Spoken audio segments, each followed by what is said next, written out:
Finally, Republicans at their best. And despite the threat of being held in contempt, Garland again said his DOJ will not release audio of Biden's disastrous interview with the special counsel, Robert Hur. Why not? Look. I have provided the committee with special counsel Hur's report, why the special counsel testified for more than 5 hours, and why we have gone beyond precedent to provide the committee with the transcripts of the special counsel's interview with the president. But we have made clear that we will not provide audio recordings from which the transcripts that you already have were created. Release the tapes, Mr. Attorney General. Let the American people hear and see them. Meanwhile, House Judiciary Committee Chairman Jim Jordan is urging Congress to, quote, defund lawfare activities of Trump prosecutors. Chairman Jordan joins us now with more. Wow, what a day. Let's get your summation of all of what happened. Well, first of all, there is no dispute about what Jack Smith did. He altered the sequence of the documents he seized in that raid on Mar-a-Lago, which, by the way, violated every process and norm the Justice Department has when he did that a year ago in August. So there is no dispute about that. It's in the court filing, as we pointed out in the hearing today. Jack Smith said, yeah, the sequence has been changed. So that was a big takeaway. And then the other one was, we've asked for these communications. Merrick Garland says, I don't know if the Justice Department's communicated with Fani, Willis, or Alvin Bragg. We've asked for all those communications months ago, but he says he still doesn't know.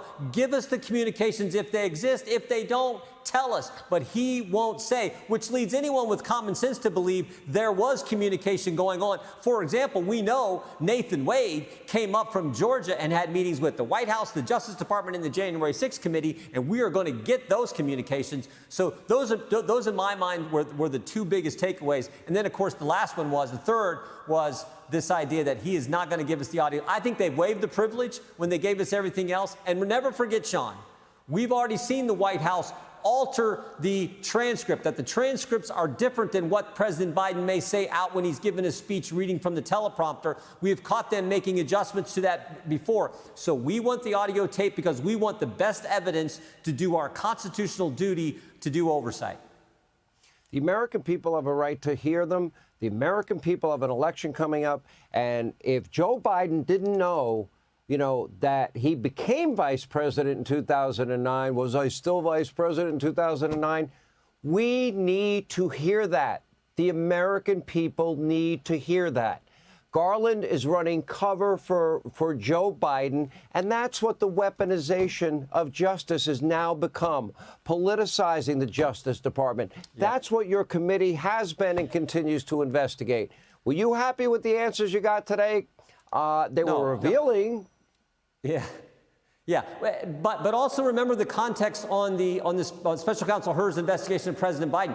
Page 1 of that report, Special Counsel Hur says Joe Biden knowingly kept, Joe Biden knowingly disclosed classified information. Page 231, he told us why he did it. He said Joe Biden had strong motivations for ignoring classified procedures because he was writing a book for which he got paid $8 million. So we have motive, we have the elements of the crime, but we're not going to charge him. And yet the White House and the Justice Department say we're impartial, we're independent, it's not based on politics. Oh, really? Then give us the best evidence. And the best evidence is the audio tape so we can evaluate this in the context of Congress's duty in an impeachment inquiry to get all the evidence and evaluate that evidence. That's why we're in the right, and that's why we held Merrick Garland in contempt. So we have that issue, and then what they're doing to President Trump through Jack Smith and through this communication with what Alvin Bragg did up in New York.